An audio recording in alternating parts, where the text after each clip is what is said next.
You must be at least 18 years of age to listen to the following podcast.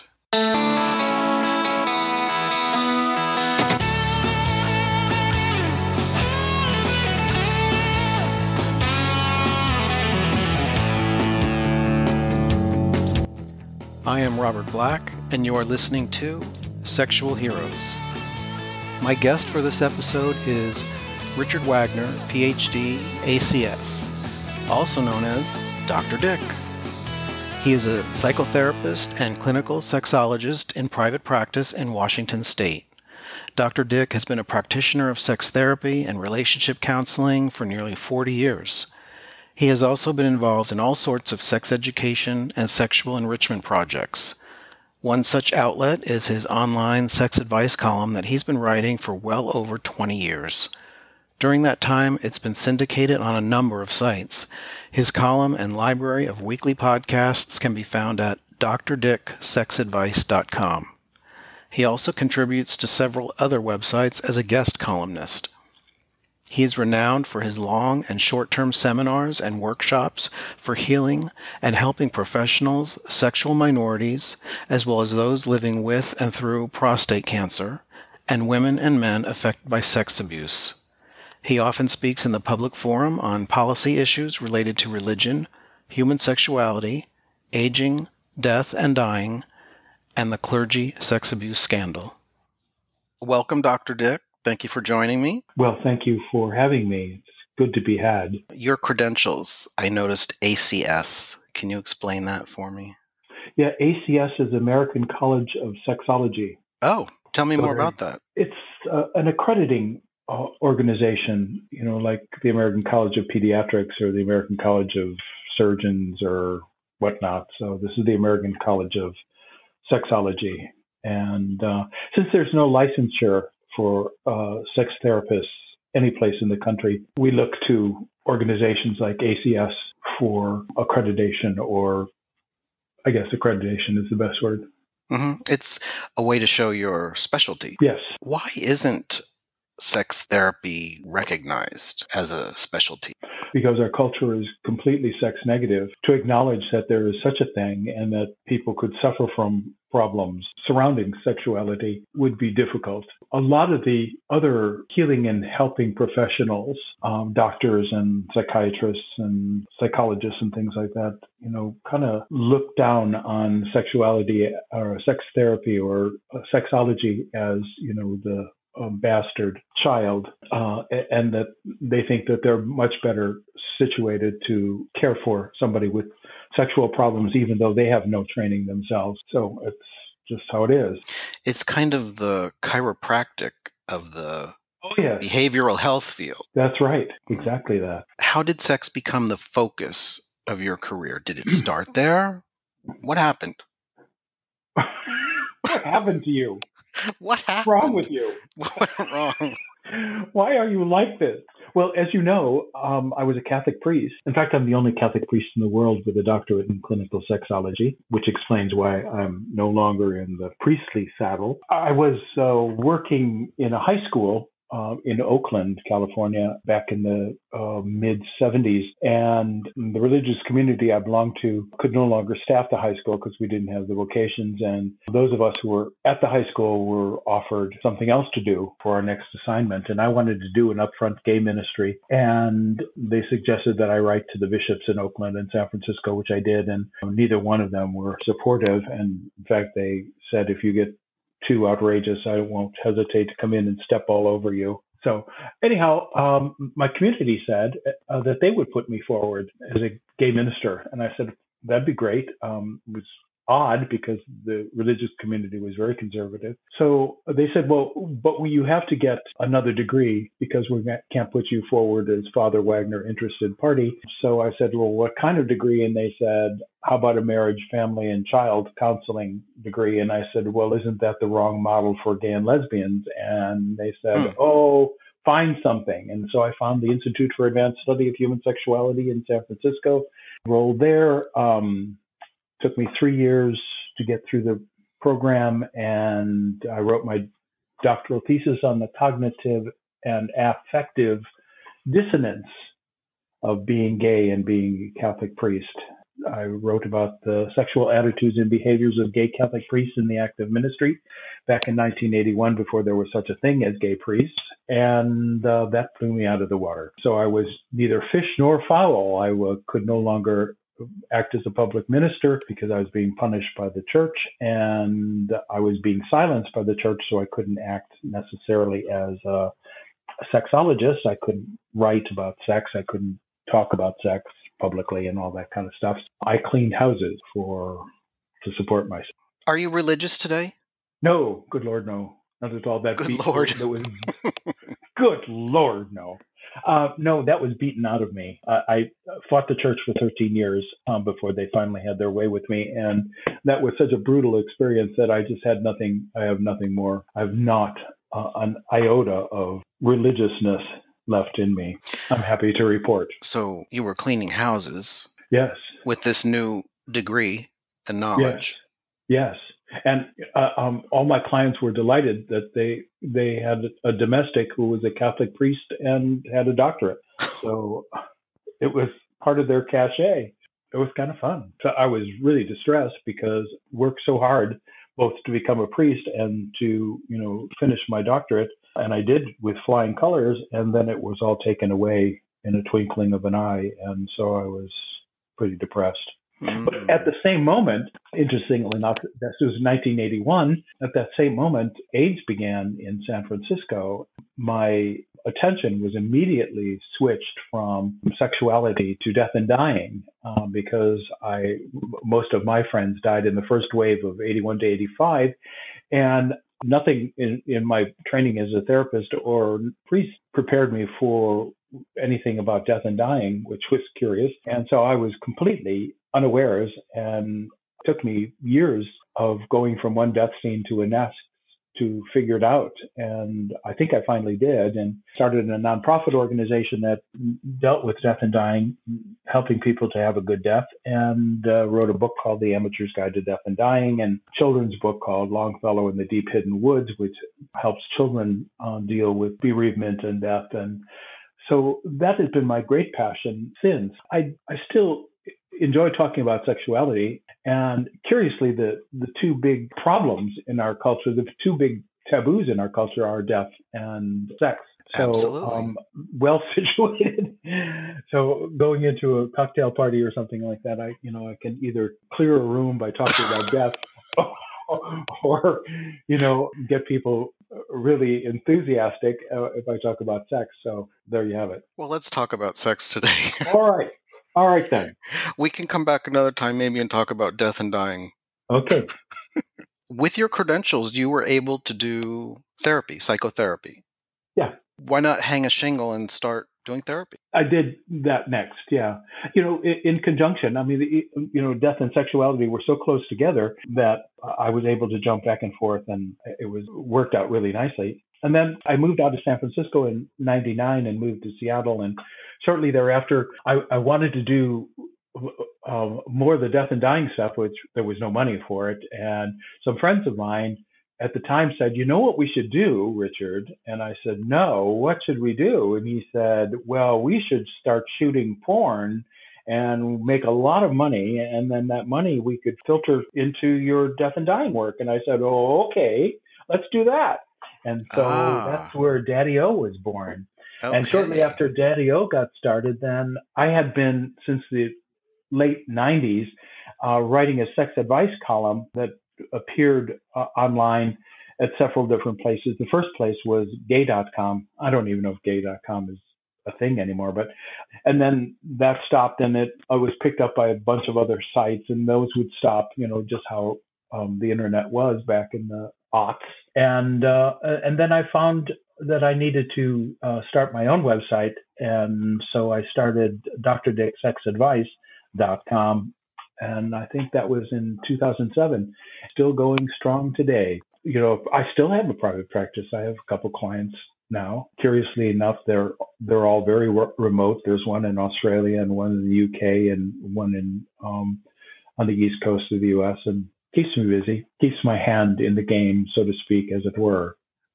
Originally, what drew you down that road of the study of sexuality? I realized, certainly when I was, still in this church saddle, I realized that the Catholic Church in particular had a real problem about sexuality. It was about the most sex negative organization around. Seems that And way. yeah. And so I thought, well, there's a problem here because humans are sexual. And I mean, I would sit for hours in confessional, listening to the confessions of people, as a young priest. And, I found that, well, people were having problems with sex and, not only just how to do it, but, the shame and the guilt, even heterosexual sex, in the confines of marriage, people were experiencing those things. So I thought, well, this is silly. We need to rethink this.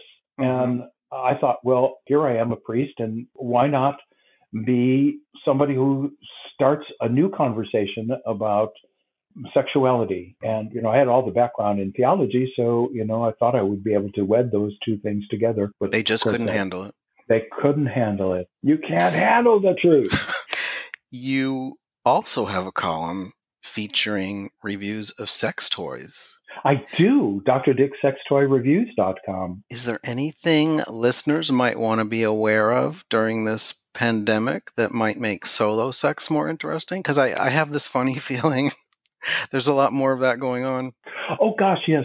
I'm glad you brought that up because a number of things that I really wanted to talk about. During this downtime, I hear from people all the time, and people write to Dr. Dick and, say, what's going on, and here's my problem, and I'm, having this issue and whatnot. And people mostly tell me that they're frustrated because they are confined from having partnered sex, both heterosexual and gay sex. And I said, instead of being upset that you're experiencing this lull in your sexual expression with a partner, why not expand your sexual repertoire? And they look at me like, what?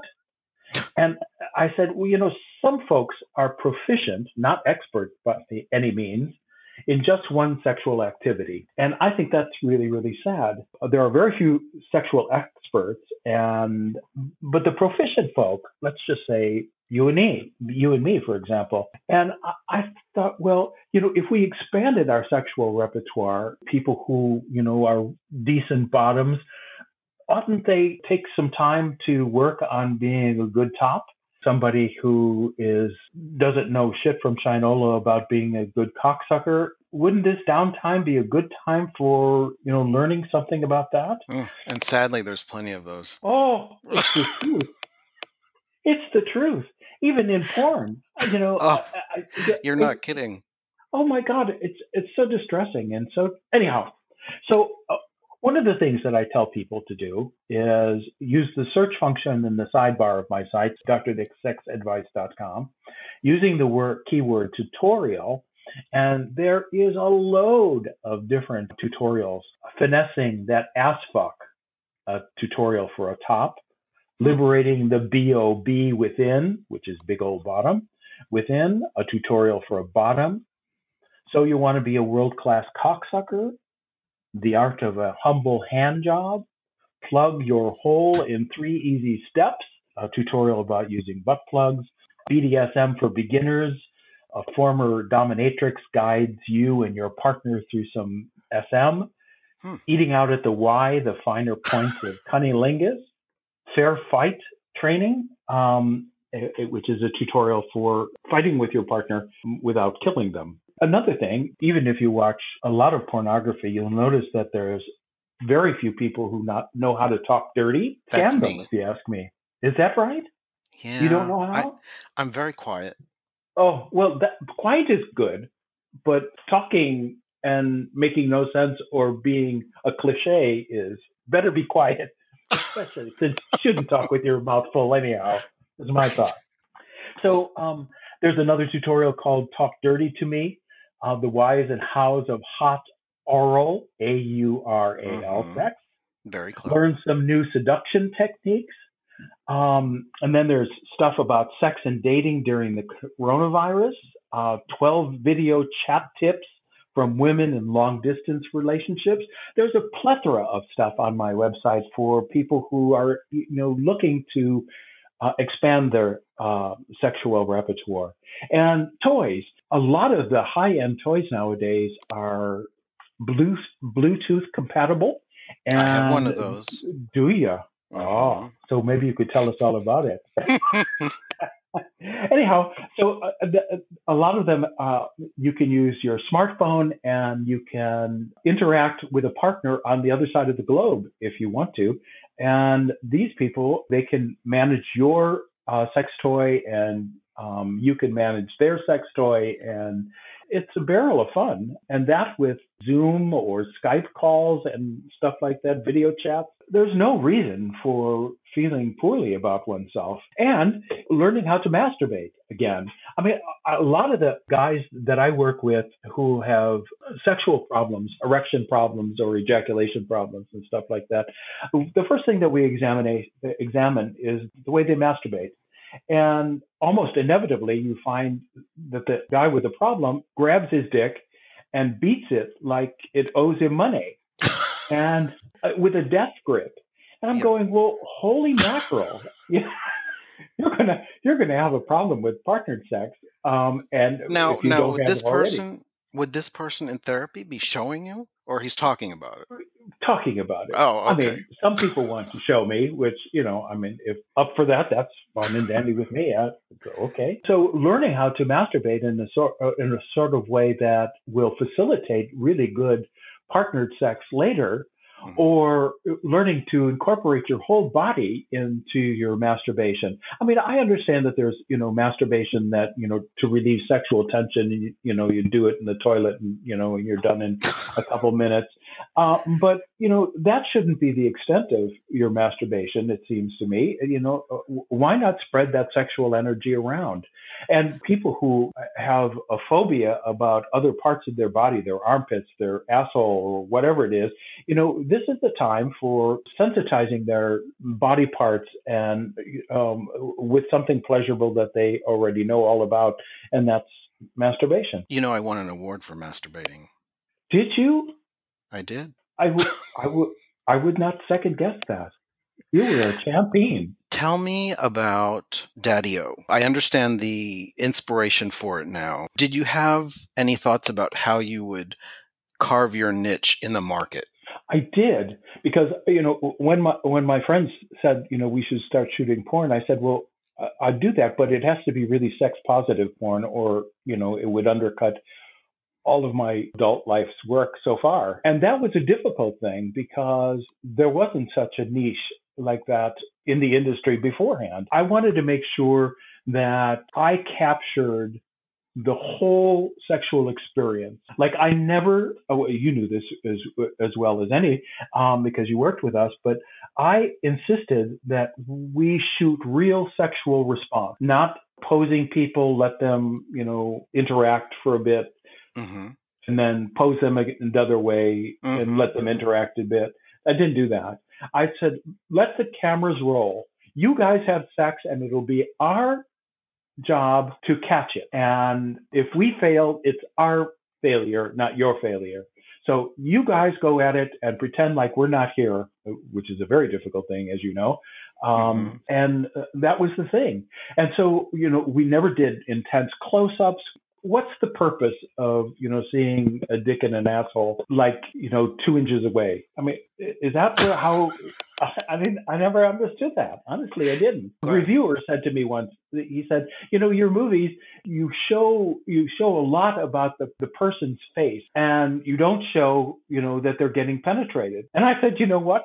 I said, if you can't tell that they're being penetrated by looking in their face, then you've got a problem, because the sexual manifestation of sexual pleasure should be all over the person's face. It sounds like the way you did it, it's more voyeuristic. Like you're really looking in on people having sex. Well, and I hoped that people would be able to learn that, I never insisted that the bottom, the guy being penetrated, have an erection. And that was anathema in other studios. The other studios, everybody had to have a stiff erection. But that's not how real sex works. I mean, if you have a real erection while you're being penetrated, fine and dandy, but it's not necessarily how it works. And so I wanted to show real sex, real people having real sex in real time, instead of posing and shooting and posing and shooting and stuff like that, because it gives people the wrong impression about what sex is all about. You know, people would say, "Oh my God, I could fuck for hours." I said, "Really? I don't think so." And sure enough, you know, they can't. They said, "Oh, I want to fuck like the guys in porno movies," and I said, "Right, yeah." They don't even fuck like that because that's Right. an illusion. Well, I remember doing a scene for Daddy O. I think I was in the back of a truck with some very hot daddy. Does that sound familiar to you? Yeah, sure. I know it was fun. And I also took great pains in trying to populate my casts with different body types, different age groups, different ethnicities, because again, this was real. This is how real people had sex, as opposed to all gym bunnies, all buffed, and, you know, which is fine and dandy, but a little bit of that goes a long way. And after a while, it just gets excruciatingly boring, if you ask me. Daddy-O does not exist today, correct? It does not. We haven't shot anything since about 2011. But all of the we do have a website, Daddy-O Production or daddyo.com, and all of our movies are there. You can watch them, and there's trailers for the movies. You can see the ever beautiful Robert Black in all his glory. I'm very proud of that stuff. You know, to this day. Thank you. There have been times, you know, I've been at parties and with a bunch of gay men, particularly younger gay men, and this was back when I still lived in Seattle. And one young gay man came up to me and said, "I understand you're a pornographer." And I said, "Well, in a word, I suppose, you know, something bigger than that, it seems to me. But if you want to boil it down, that's a good word." And he goes, "You know, that's the lowest of the low." And I went, "Really?" I said, "So you don't watch porn?" "Oh," he said, "I do." And I said, "So what? How do you suppose this stuff gets to you?" Even gay people, out and proud gay people, have problems with pornography. It's hard to imagine. It is. You've reached out to people in many ways through writing, podcasts, public speaking, private practice therapy, making porn. What has been most rewarding for you? Anything that I interact with other people. I mean, some of the best columns that I've written on my site came through correspondence with people who were anguished about something about their sexuality. And they poured their heart out to me, and I tried to respond in kind.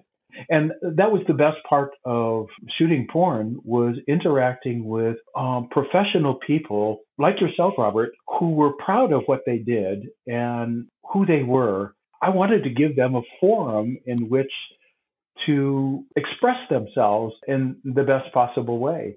So anything that involved other people, podcasts, you and I did podcasts together, 2 podcasts, they're archived on my site. I did over 400 podcasts in like 7 years of podcasting, and I interviewed lots of porn stars and lots of people in the sex industry of one sort or another. And I was very proud of that. And again, interacting with other people in that crucible of human sexuality was the best part. So where is most of your energy spent these days? Is it writing? Is it speaking? Therapy? Therapy, not too much speaking because of COVID. My classes. Well, there's always Zoom. Yeah. Do I have to? All of my remote therapy is done via the internet. So if somebody did want private therapy now, they could contact you and set that up. Yeah. Great. Anything else you would like to share with listeners? I would hope that people honor themselves, honor their sexuality, and try to embrace as much of their sexuality and their eroticism as possible. I know that this culture doesn't invite that, but I'm inviting you to do that. I'm inviting you to take a look at your sexuality and your eroticism and own it. And if you don't like what you see, change it. But starting from a good, healthy place about being happy and fulfilled with your sexuality will make a huge difference in your life and also in the lives of the people around you. All right. Well, thank you for joining me today. Thank you, Robert. To learn more about today's guest and for links mentioned in today's episode, visit sexualheroes.com.